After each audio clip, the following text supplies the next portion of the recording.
Y hay otros que, por ejemplo, en el caso de la América Latina actual, es algo que hay que subrayar mucho, que son simplemente descendientes de españoles. O sea, no todos los españoles que hay en América Latina son españoles de origen, cuando en realidad una política de diáspora inteligente, como la que llevan a cabo India o China o Israel, muchas veces es autosustentable o prácticamente, y además tiende a favorecer flujos de inversión, de capital, etcétera. No hay muchos, como tú supones, efectivamente, pero tampoco se puede pensar que el idioma lo es todo, ¿no? En Estados Unidos lo confundan con un latinoamericano, ¿no?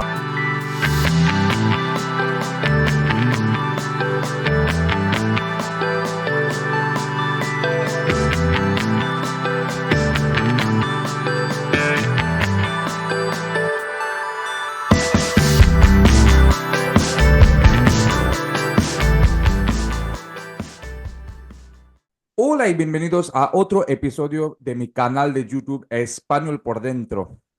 ¿Habéis imaginado que cuando vais a España se ve que hay muchos latinoamericanos en diferentes sectores, especialmente en el sector de hospitalidad? Bueno, pues siempre cuando yo he visitado España ahora 4 veces y me he quedado en algún hotel o en restaurantes, he conocido a muchos latinos, o sea, de Venezuela o de Colombia, pero ¿habéis imaginado que hay también una población significativa o un porcentaje significativo de la gente que ha migrado desde España a América Latina? Bueno, pues hoy tengo un invitado muy especial que tiene un dominio en este área y nos va a contar sobre este fascinante aspecto de la migración de los españoles y la diáspora española a América Latina. Yo tengo el placer de presentaros a Juan Agullo. Hola Juan, ¿qué tal? ¿Cómo estás, Siddharth? Encantado de estar en tu canal. Muchas gracias por invitarme. Bueno, el placer es el nuestro. Juan Agullo es un experto en este tema sobre el que vamos a hablar, pero primero yo tengo que presentarle y es una presentación bastante impresionante y fascinante. Juan Agullo es doctor en sociología por la École de Hautes Études en ciencias sociales. Perdóneme por mi pronunciación de francés de París, Francia, y desde 2013 profesor del Instituto Latinoamericano de Economía, Sociedad y Política en Brasil. Actualmente coordina el Diploma Superior en Geopolítica del Consejo Latinoamericano de Ciencias Sociales y es editor para América Latina de Journal for Borderland Studies. Sus líneas de investigación prioritarias son geopolítica, sociología política, fronteras, diásporas, todo siempre centrado en América Latina. Hay más informaciones suyas en LinkedIn y ResearchGate y yo voy a dejar los enlaces de estas redes sociales de Juan Agüello en la descripción de este video.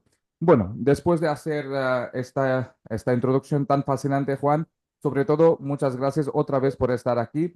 Vamos a pasar a las preguntas y mi primera pregunta, Juan, es, ¿cuál es la principal motivación para describir a la diáspora española en América Latina como ciudadanía estratégica?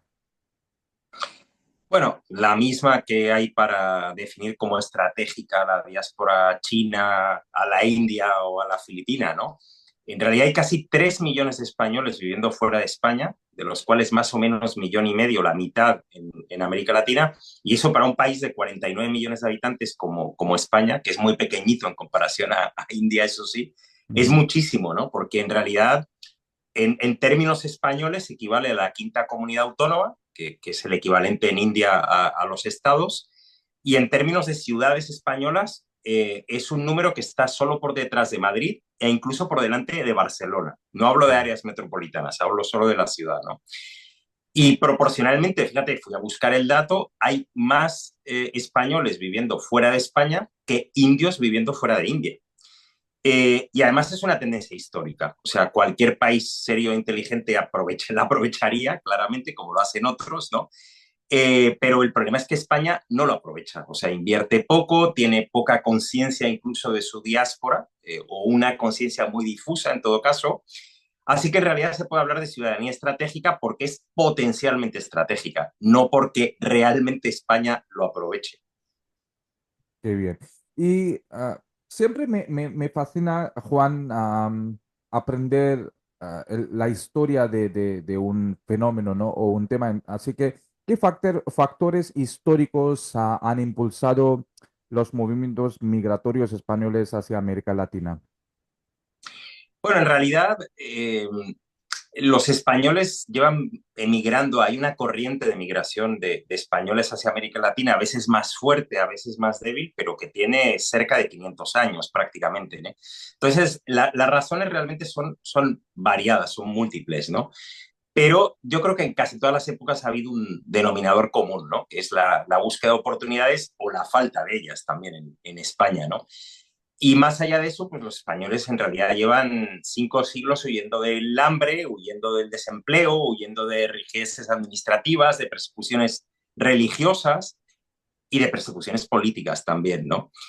Es verdad también que algunos españoles se van pudiendo quedarse, o sea, es una opción de vida, y hay otros que, por ejemplo, en el caso de la América Latina actual, es algo que hay que subrayar mucho, que son simplemente descendientes de españoles. O sea, no todos los españoles que hay en América Latina son españoles de origen. Hay algunos que son nacidos en países latinoamericanos de padres, incluso más recientemente se está reconociendo la nacionalidad de nietos de españoles, ¿no? Ujú. Eh, Hay mucho mito en eso de que los españoles llegaron todos a América Latina a conquistar, ¿no? O en eso, ¿no? Lo que te acabo de decir, o que todos son migrantes, ¿no?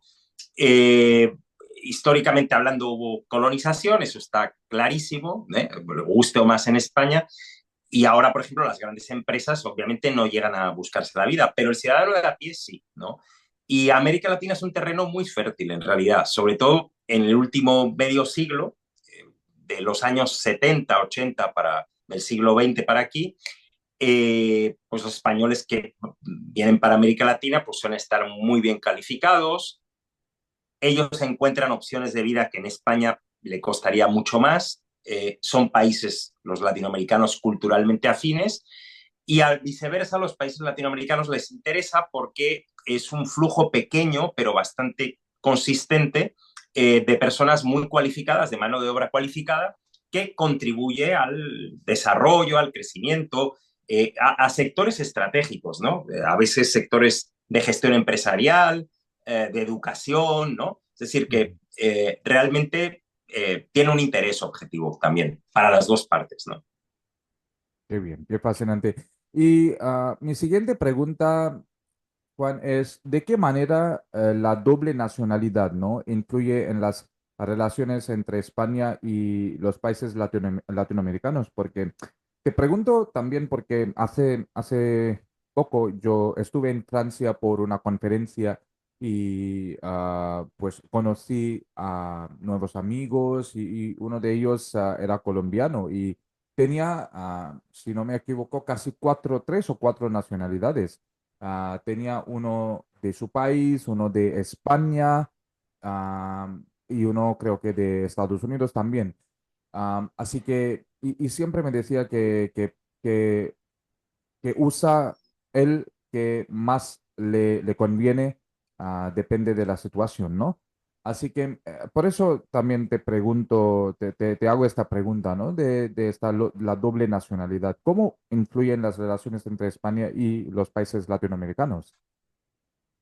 Bueno, es que ahí hay que diferenciar un poco, porque la respuesta que te dio este ciudadano colombiano con 4 nacionalidades es muy lógica, ¿no? O sea, en Ujú, realidad la nacionalidad tiene muchas dimensiones, ¿no? Tiene una dimensión simbólica, afectiva, tal, ¿no? Que esa casi nadie la sustituye y la discute, pero también son derechos. Entonces, muchas veces estar en el territorio de otro país sin ujú, nacionalidad implica menos derechos que la gente que tiene la nacionalidad y que está en su país, ¿no? ujú. El problema es visto desde la perspectiva de los países, como tú lo preguntas, que realmente la doble nacionalidad influye mucho menos de lo que podría influir. Yo realmente pienso que se desaprovecha la oportunidad. Eh, en realidad la doble nacionalidad favorece, por ejemplo, una migración segura, por ejemplo, ¿no? Ujú, Que eso sí es algo que, por ejemplo, España da la impresión de que a veces trata de promover de una manera muy sutil, ¿no? ujú, Eh, porque, o sea, no es lo mismo un migrante ilegal que un migrante que llega con la nacionalidad española, ¿no? Es una manera más suave y hasta con más garantías para la persona que migra de hacer las cosas, ¿no?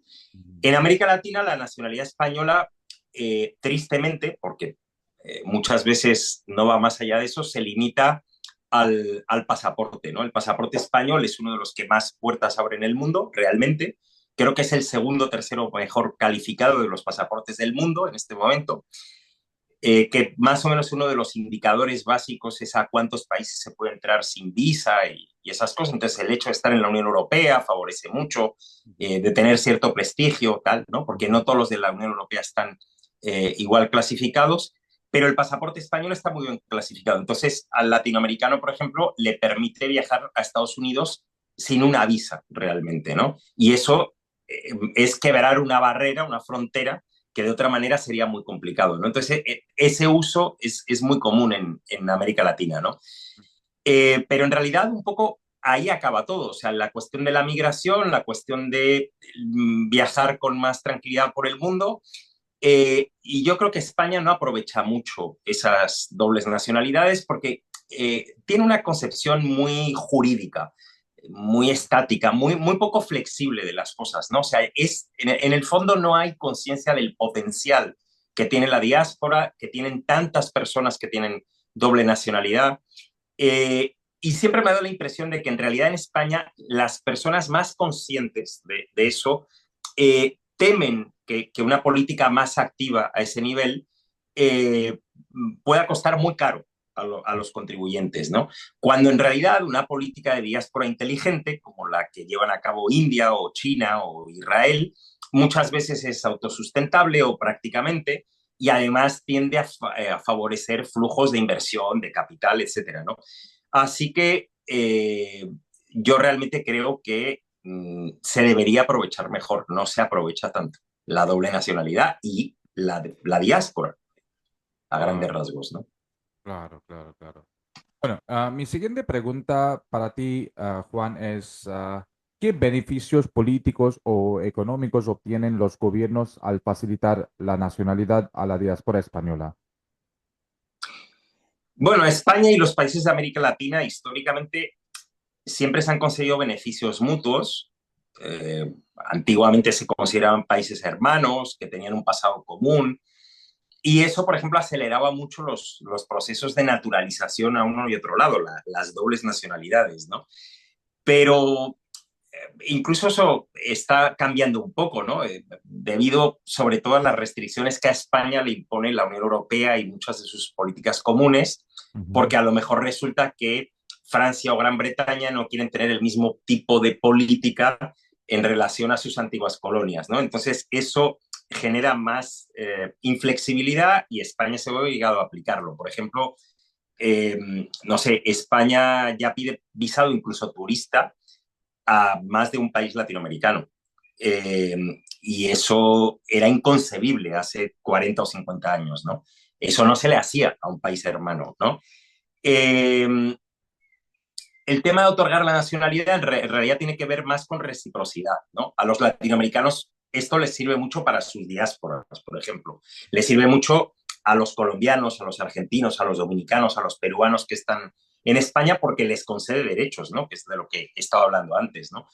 Nuevamente España yo creo que no lo aprovecha como debería y realmente a mí eso me parece inconcebible. O sea, España tiene la misma política de diáspora en India, ¿no? ujú, Ahora que estamos hablando, que fui a buscar el dato y ujú, viven oficialmente 910 españoles ujú. que la política de diáspora que tiene en Argentina, donde viven 482.000 españoles, oficialmente hablando, ¿no? Que son como 500 veces más, ¿no? Ujú, Eh, a mí me parece todo muy absurdo. Y lo más absurdo es el bucle en el que muchas veces entran las autoridades españolas para justificar que esto sea así, que no, pero existe una ley, pero en realidad en tal sitio en la práctica esto no es así, pero no. Ujú, O sea, ujú, cuando hablamos de atención al público, hablamos de que no es lo mismo dársela a 482.000 que a 910. Hay más personal, hay más medios, pero no puede haber la misma filosofía, no puede haber el mismo tratamiento ujú. y no da la impresión de que en realidad realmente haya eso, una política activa, flexible y adaptada realmente, ¿no? Mm, muy interesante. Mi siguiente pregunta, Juan, es, ¿cuáles son los desafíos que enfrentan los migrantes españoles para integrarse en los países de destino, ¿no? O sea, Colombia, Venezuela, sea lo que sea.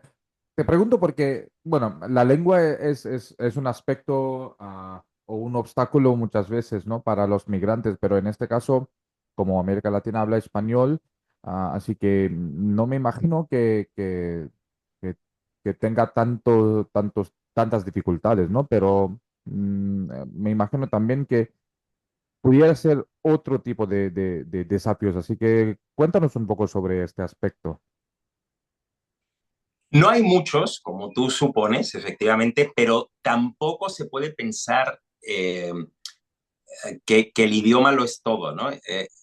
Eso es quizá una tendencia muy lógica Ujú, desde fuera de nuestro ámbito cultural, porque, por ejemplo, una de las cosas que más le puede molestar a un español muchas veces es que en Estados Unidos lo confundan con un latinoamericano, ¿no? ujú, Eh, y es porque sí, realmente el español, como el portugués en relación a Brasil, ujú, eh, es europeo, para bien o para mal, con mayores o menores diferencias, que las hay muchas con ciertas regiones de Europa. Eh, Hay una lengua común, pero hay ciertas diferencias, ¿no? Incluso dentro de la propia América Latina hay diferencias, o sea, no todos los países son iguales, o sea, Chile no es ujú, igual que Cuba, ¿no? Por ujú, poner un ejemplo muy básico, ¿no? En realidad, mmm, fuera de esas pequeñas diferencias, claro, una gran peculiaridad sobre todo de la que antiguamente se llamaba Hispanoamérica, de los países que hablan español en América Latina, pues es que son 23 países hablando realmente el mismo idioma, ¿no? Y hay algunos idiomas locales que incluso son oficiales, ¿no? Como ujú, el guaraní en Paraguay o el quechua y el aymara en Bolivia, ¿no? Que son idiomas ujú, indígenas, que son cooficiales, y algunos otros que no tienen ese grado de oficialidad, pero objetivamente son hablados por muy poca población, ¿no? El ujú, caso de Paraguay quizás donde más, ¿no? Pero hay ujú, muy pocos españoles allá, o sea que ujú, eso en realidad no es un factor, ¿no? Otro elemento que yo creo que también ayuda, ¿no? Dentro de estas pequeñas diferencias culturales, pero el gran vehículo de integración que es la lengua, de ujú, hermanamiento realmente, con acentos muy diferentes, pero con algo en común entre todos, también es que los españoles, por ejemplo, como decía antes, son trabajadores muy cualificados, ¿no? ujú, Y además tienden a tener un poco más de recursos, es decir, no son, desde los últimos 50 años no son inmigrantes pobres, ¿no? Entonces, generalmente consiguen inserciones relativamente fáciles, suaves, ¿no? Y que además en la propia América Latina no son percibidas negativamente, porque no es alguien muy ajeno que habla otro idioma y al mismo tiempo es alguien cualificado. Entonces, no es demasiado complicado, lo cual no quiere decir que está exento de problemas, ¿no? Del lado latinoamericano, eh, a mí me consta claramente que muchos empresarios españoles, por ejemplo, siendo que los latinoamericanos que llegan es al revés, son trabajadores mucho menos cualificados, generalmente, en media, aunque hay de todo. Últimamente, por ejemplo, ha habido corrientes de migración más pudientes hacia España, por ejemplo, de venezolanos, por ejemplo, de mexicanos, ¿no? Que incluso están invirtiendo mucho en el sector inmobiliario y tal. Pero la gran masa de los migrantes generalmente son migrantes con menos recursos y con peor formación. Sin embargo, generalmente los empresarios españoles tienden a favorecerlos y a preferirlos en relación a migrantes que no hablan el idioma, que tienen otra religión, muchas veces, ¿no? Porque ese es otro factor que no es definitivo, pero también es relativamente importante. Si no todos somos católicos, pertenecemos a culturas católicas, ¿no? Entonces, eso también ayuda, ¿no? Y no me estoy refiriendo al hecho religioso, me estoy refiriendo al hecho cultural. Hay una cultura religiosa que hace que los referentes simbólicos, sagrados, festividades religiosas, tradiciones sean las mismas. Entonces, esas cosas ayudan a un lado y a otro a que la gente no se sienta tan extraña, ¿no? Dentro de que diferencias realmente existen, ¿no? Hay un factor, con esto ya cierro, muy interesante, y es que más o menos la mitad de los españoles que hay oficialmente en estos momentos en América Latina son en realidad descendientes de españoles, ¿no? Y generalmente son producto, no siempre, o sea, habría que entrar en mucho detalle, pero generalmente son producto de matrimonios mixtos con personas locales, ¿no? Entonces, eso que lleva ocurriendo mucho tiempo, porque realmente durante la colonización eso ya ocurría, ¿no? Y hay narrados muchos casos del siglo XVI, XVII, donde ya había hijos incluso de mestizaje, ¿no? Que tenían responsabilidades administrativas y políticas y tal y cual.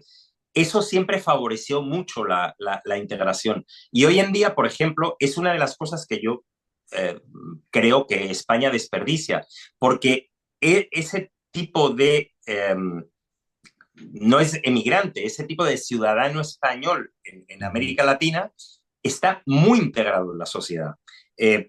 Tiene pequeñas empresas, tiene panaderías, tiene escuelas, tiene empresas de importación, ¿no?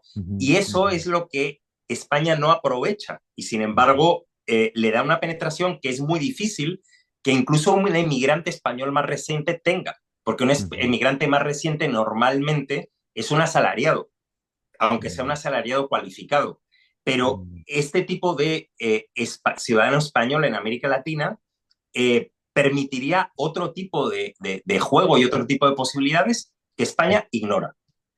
Mm, es fascinante lo que tú dices y coincida mucho en lo que estoy leyendo, un libro que acabo de mencionarte antes de grabar este video, ¿no? Es un libro sobre la historia de la lengua española escrito por una pareja canadiense y hay muchos capítulos dedicados al fenómeno de español en Estados Unidos.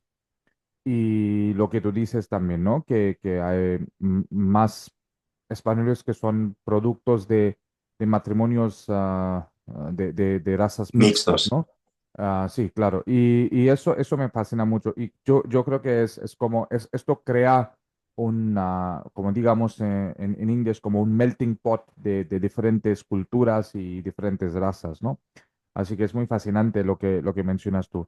Juan, pues pasando a la siguiente pregunta, es sobre, ¿existe alguna diferencia significativa entre la emigración española de épocas pasadas y la de la actual, lo que actualmente está pasando?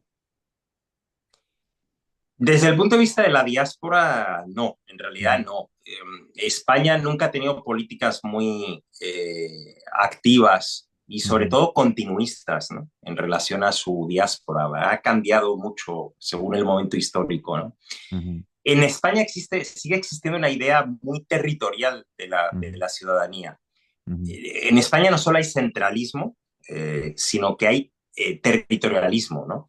Y la ciudadanía, como hemos mencionado previamente, son derechos que históricamente se le han regateado muchas veces a la diáspora por no estar en el territorio nacional, ¿no? ujú, Eso al punto de que en 2008, si no recuerdo mal, se aprobó un estatuto de la ciudadanía española en el exterior, en el Parlamento español, que le reconoce lo que es un hecho, o sea, que en realidad los españoles de América Latina o de Europa o los 910 que viven en India tienen derechos en España, ¿no? Y lo que pasa es que hay una circunstancia fáctica, práctica, que dificulta el ejercicio de esos derechos, ¿no? Ujú, Eh, Antiguamente las comunidades de españoles, sobre todo acá en América Latina, también en Europa, también en ujú, Francia, en Alemania, en Suiza, se autoorganizaban eh, y todavía muchos de los recursos que el Estado español actualmente tiene en América Latina, pero sobre todo en Europa también, no creo que tanto en Asia, ujú, sobre todo, por ejemplo, pues hospitales, mutuas, ¿no? Centros culturales, ese tipo de cosas, en realidad no tuvieron origen en el Estado, ¿no? El Estado ujú, se las apropió después, pero eran los emigrantes organizados que se organizaban, valga la redundancia, y se dotaban de esos instrumentos que les permitían sobrevivir mejor, ¿no? ujú, Hoy en día el Estado supuestamente está más presente, ¿no? Sobre todo a ujú, finales del siglo XX empezó a crear, desde los años 90, ¿no? Empezó a crear instituciones, a canalizar más presupuestos, o sea, eso es verdad.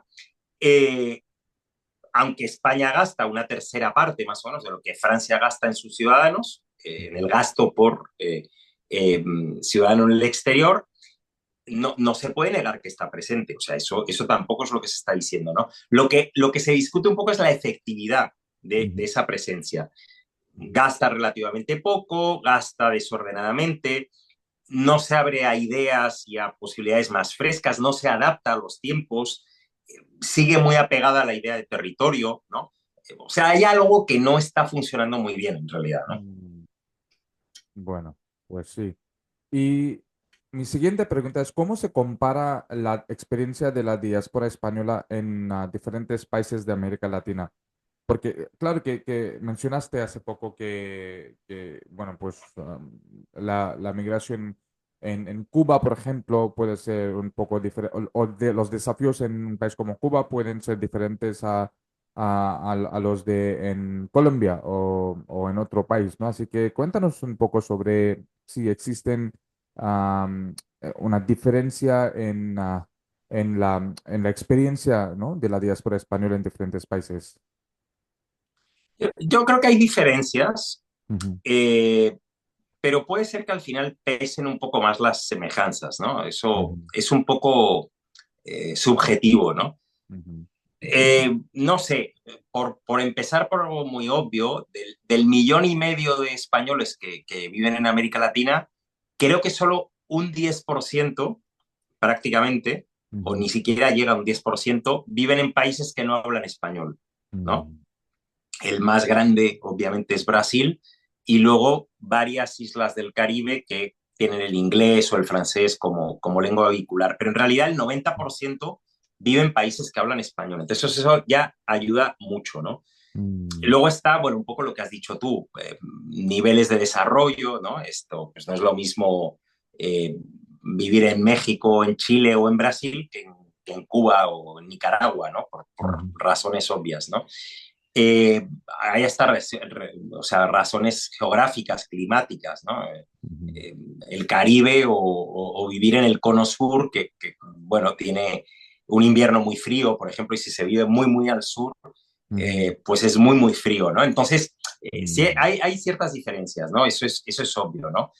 Eh, pero realmente no, yo creo que no es muy importante. O sea, yo creo que el mayor elemento eh, de diferencia eh, lo crean algunas cuestiones que tienen que ver con la propia actuación del Estado español. O sea, a ver, por ejemplo, primera cuestión. Eh, el Estado español, eso, no se adapta en función de la población que hay en cada lugar, ¿no? Entonces, eh, presta atención por circunscripciones consulares. Y hay lugares muy grandes que coinciden generalmente con ciudades grandes, por ejemplo, la Ciudad de México, por ejemplo, Sao Paulo, por ejemplo, Buenos Aires, no digamos Buenos Aires, ¿no? En los que vive mucha población. Y, sin embargo, hay lugares en los que vive muy poquita población. Esas islitas del Caribe de las que yo hablaba, a lo mejor en toda la isla viven 10 españoles. La atención consular que tienen no es la misma. Eso, por ejemplo. Luego, hay, por ejemplo, un problema que une a todos los españoles que viven en América Latina. ujú, Eh, los españoles que viven en Europa, precisamente por estar dentro de la Comunidad Europea, hay muchos problemas que no tienen, porque la Comunidad Europea facilita muchas cosas. Eh, pero el caso de los españoles en Europa no es el mismo que el de los españoles en América Latina, porque realmente ahí sí se siente mucho más la diferencia. Es curioso porque se habla el mismo idioma, pero legalmente hay menos derechos, hay más problemas, es más difícil viajar porque está mucho más lejos. Entonces, el que realmente crea las diferencias, al final es el Estado español. O sea, parece que yo estoy muy obsesionado en criticar al gobierno español, pero es que hay problemas realmente objetivos, ¿no? Y no Mm, tienen tanto que ver con el país, que también el país depende mucho de la opción que tuvo, por ejemplo, el emigrante actual o el emigrante antiguo, decidió ir para un país o para otro, ¿no? Fue por circunstancias de vida, por lo que se quiera. Pero bueno, hay ciertas diferencias como las hay en vivir en Europa, como ujú, las hay en vivir en diferentes regiones de España y como me imagino que pasará en India, ¿no? Pero claro, dentro de un orden hay relativa, o sea, la experiencia no es tan diferente al tan final, ¿no? diferente. Bueno, pues entiendo. ¿Y qué papel juegan las asociaciones de españoles en la preservación de la identidad cultural en el extranjero? Porque lo que pasa es que cuando hay una diáspora que, que se congrega en un país, normalmente hay más sentimiento de la nacionalidad, ¿no? Digamos que, por ejemplo, si me refiero a la comunidad india, por ejemplo, ah, si, si se sabe que hay muchos indios en el Caribe, especialmente en en la área de los West Indies, ¿no? Que digamos, como países como Jamaica y especialmente Trinidad y Ya, Tobago. Y sí, hay muchas comunidades indias y estas comunidades se congregan, hacen o ceremonias culturales de la India, como adorar a un dios y eso. Así que si hay algo de esto por parte de los españoles en América Latina. en América Latina. Bueno, has tocado una fibra sensible, ¿no? Me recordaste ahora mucho a Gerald Brennan, que era un hispanista británico del siglo Ujú, XX, que sí. decía que España es el país de las patrias chicas, ¿no? Mm, Eh, he leído un libro suyo, sí. Ge- es muy sí, bueno, recomendable, Gerard Brennan. Gerald Brennan, sí. Eh, y sobre todo para entender España. Creo que esta afirmación significa que entendió muy bien España. España es el Ujú, país de las patrias chicas. España siempre ha tenido problema en desarrollar una identidad nacional fuerte. O sea, ujú, eso clarísimamente, ¿no? Las que son fuertes en España son las identidades regionales, ¿no? claro. Y así es como se ha organizado en los últimos años la diáspora, muy especialmente en los últimos años, ¿no? Regionalmente. Y lo que pasa es que se ha creado un poco un círculo vicioso, ¿no? Porque en su momento el Estado se dio mucho ante las comunidades autónomas, ¿no? Los que son como estados, ¿no? En España, las competencias de acción exterior, sobre todo las sociales y las culturales, ¿no? Que son Ujú, las que tú mencionabas por ujú, encima de otras de tipo administrativo y tal. Eh, y entonces, bueno, estas comunidades autónomas establecieron muchas relaciones con asociaciones culturales, pero muy regionalizadas, ¿no? ujú, De gallegos, de asturianos, de vascos, de andaluces, de canarios, ¿no? Eh, y al final, ¿cuál es el problema? O sea, el problema es que, en primer lugar, la capacidad operativa y autoorganizativa de esas comunidades claramente se ha reducido en relación a las comunidades de migrantes españoles que en el pasado creaban mutuas, hospitales, centros culturales, tal, ¿no? Se ha claramente reducido, ¿no?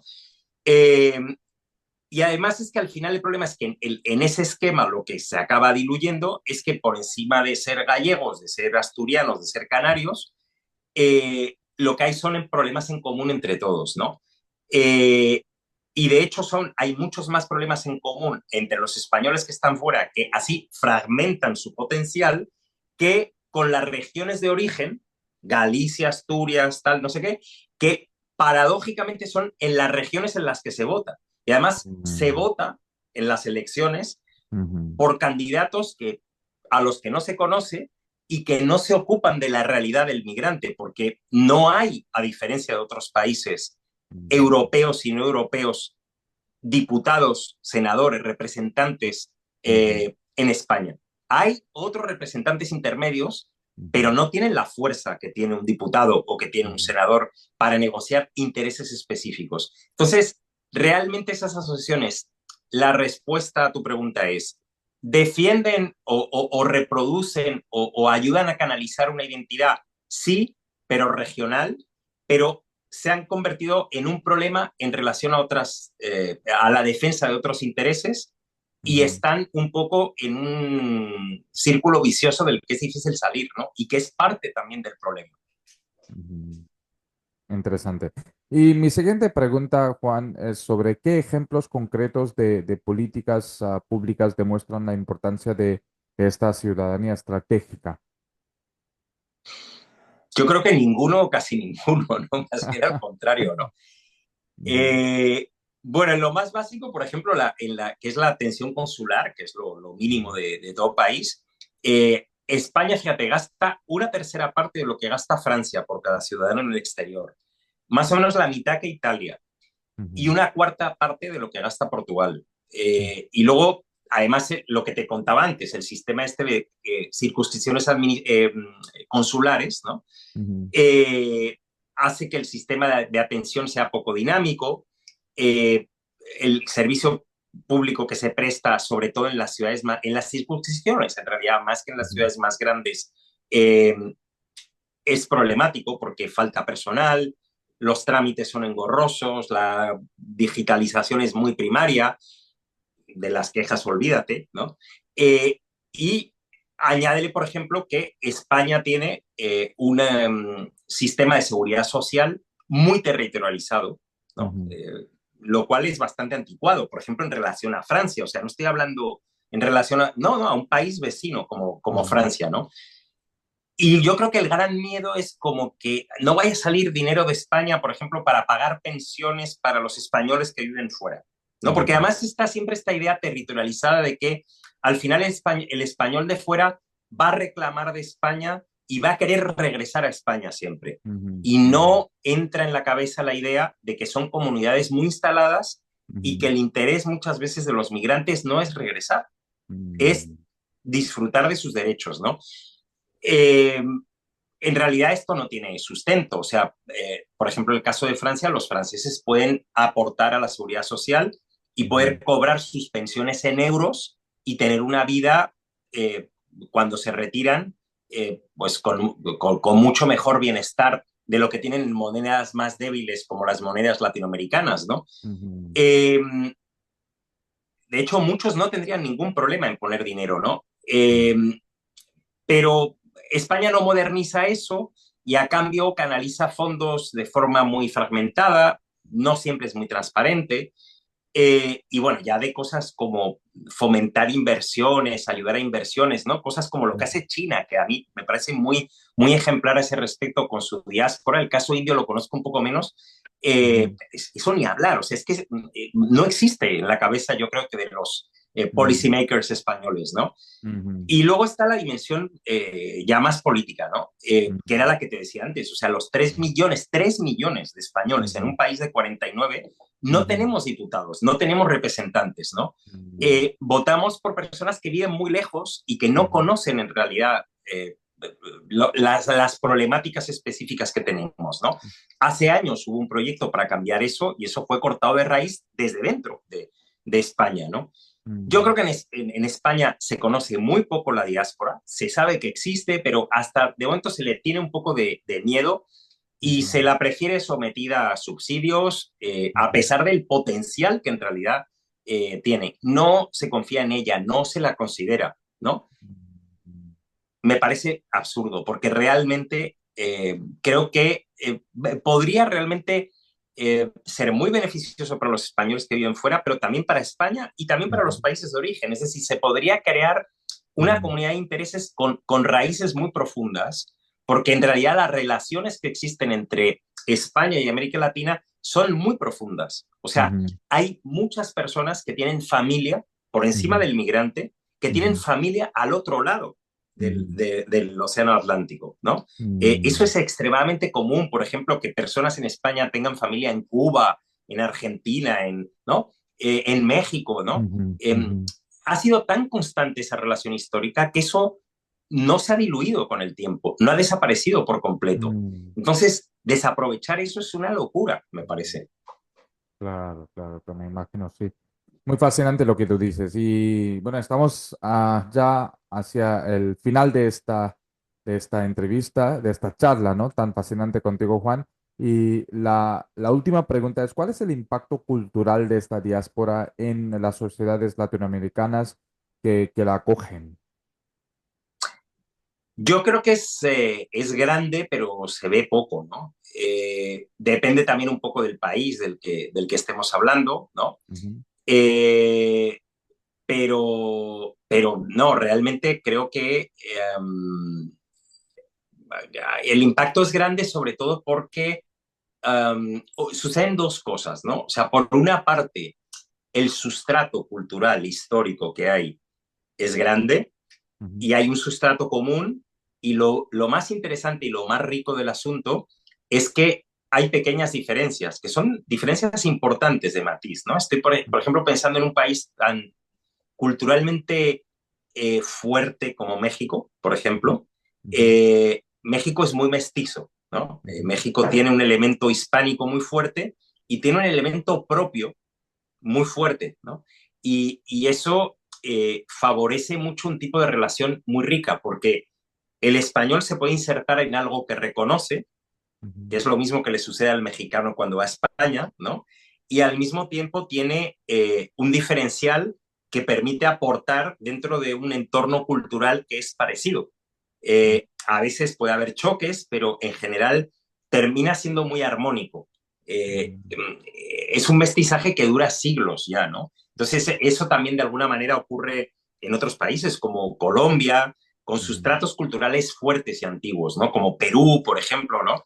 ujú, Eh, pero también en otros, ¿no? O sea, quiero decir, es una tierra muy fértil para ujú, cuestiones laborales, como hemos dicho antes, para el día a día de la cotidianidad, integrarse y tal, pero por ujú, supuesto también para elementos culturales, a uno y a otro lado. Es ujú, algo muy fuerte y que puede funcionar muy bien y que debería ser algo incluso que ya se explota, o sea, no voy a decir que no, pero que ujú, se podía incluso explotar más porque es una forma de soft power, ¿no? ujú, Realmente, eh, los productos culturales españoles, por ejemplo, funcionan muy bien en América Latina, muy bien. Y les guste más o menos a los españoles, muchos de los productos latinoamericanos, las famosas telenovelas, ujú, no necesariamente funcionan tan mal en España. No ujú, funcionan tan mal. En España puede haber un cierto estereotipo, tal, no sé qué, pero ahí están también, ¿no? Es decir, que hay elementos muy comunes y que a veces son mucho más sencillos que la relación, por ejemplo, de España con Europa. Es mucho ujú, más difícil, está la barrera del idioma, hay ujú, barreras culturales mucho más fuertes, ujú, de cultura religiosa, ¿no? ujú, La Europa católica frente a la Europa protestante o la Europa ortodoxa, ujú. marcan ciertas fronteras invisibles. No voy a decir que no hay ciertas fronteras invisibles con América Latina y el Caribe, pero es más fácil. Qué bien, qué bien. Bueno, pues ha sido una charla fascinante contigo, Juan. He aprendido mucho sobre la diáspora española en América Latina y claro, estoy seguro de que a mi público también les haya gustado mucho escucharte. Así que muchas gracias, Juan, por tu tiempo. No, gracias a ti, Sidart. Y yo te quería agradecer a ti y le quiero agradecer a tu público porque me parece una iniciativa fantástica. O sea, realmente creo mucho en el conocimiento entre pueblos y muy especialmente entre pueblos que tienen menos tradición de relación. Y me parece muy increíble que desde India, donde viven 910 españoles, no sé cuántos latinoamericanos, pero creo que el Ujú. número no es muy elevado, que haya gente que habla tan bien español como tú y que haya gente que se interesa en cuestiones que tienen que ver con la realidad de la gente que habla español en el mundo, que somos unos cuantos, ¿eh? Claro, somos unos cuantos. Así Bueno, que pues muchas gracias a ti y a tu público, de todo mm, corazón. No, gracias, gracias a ti también, Juan, y gracias a mi público por ver este video. Hasta el siguiente capítulo de Español por Dentro. Chao. Chao.